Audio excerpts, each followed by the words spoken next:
على اعتبار مثلا انه حتى هذه الحكومه الان نقولها بصراحه العباره تملك التراخيص لبيع الخمور، وبالتالي تعاقب المواطن ان هذا النوع من التعامل السياسي مع هذه القضيه. انا لا اقول بانه يباح الخمر، ولكن اقول يجب ان يكون هناك انسجام بين الجانب التنفيذي والجانب التشريعي. حينما نتحدث كذلك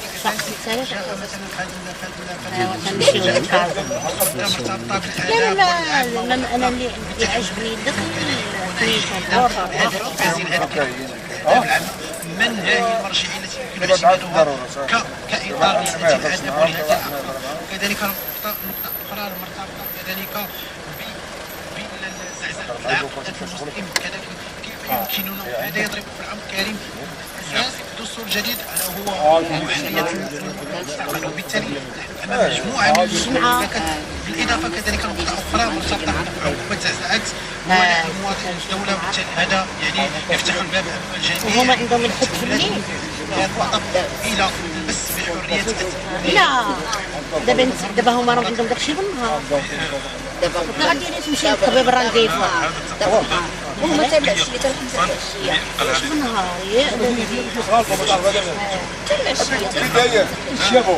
يبقاو حتى الليل.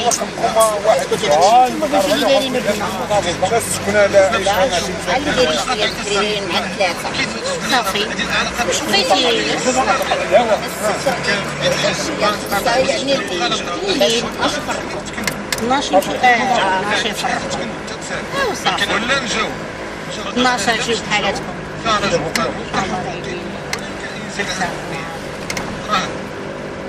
اخوض من الاخر انه ناس في البلاد باغيين نديرو معكم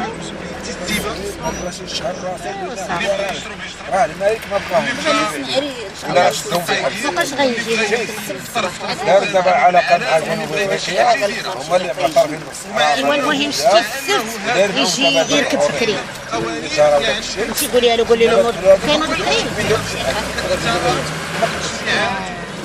هادي يقولوا ودك انت من هذا كاين داك السريع 8 وهي هو ما غادي يجي شي فصله ثوريه، غادي يجي بحال الشكل اللي غيخرج مع 7 ولا مع 8 يخرج يطلع لكازا فواياجور ويركب ويجي صافي. كاين قريبه ايوا يمشي على رجليه باب مراكش يمشي لكازا غير على رجليه يركب في السريع اي طايلو والسريع واش حدو واش كيهبط لكازابور ولا ما كيهبطلوش؟ هادشي اللي خصك تسولي واش حدو كازا فواياج لا يقدر يكون واش حناته واش وراه القادر لا كار الكبير لا قريب لنا لا كار الكبير ينزل في كار الكبير فين تتطبي في السوبراتور ويجي حال وطنه. هادشي اللي كيقلبوا المغاربه، وهذا الشيء اللي جا ليه القانون الجنائي باش يحطوا.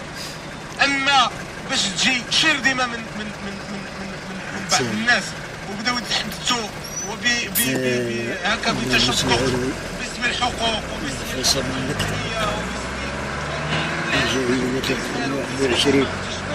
هذا لا يمكن تحمله. واتحدى ونحن عايشين شوف الاستماع بالله شيخ الله يسعد الشريف الله يجازيك بخير. مناقشه القانون السياسه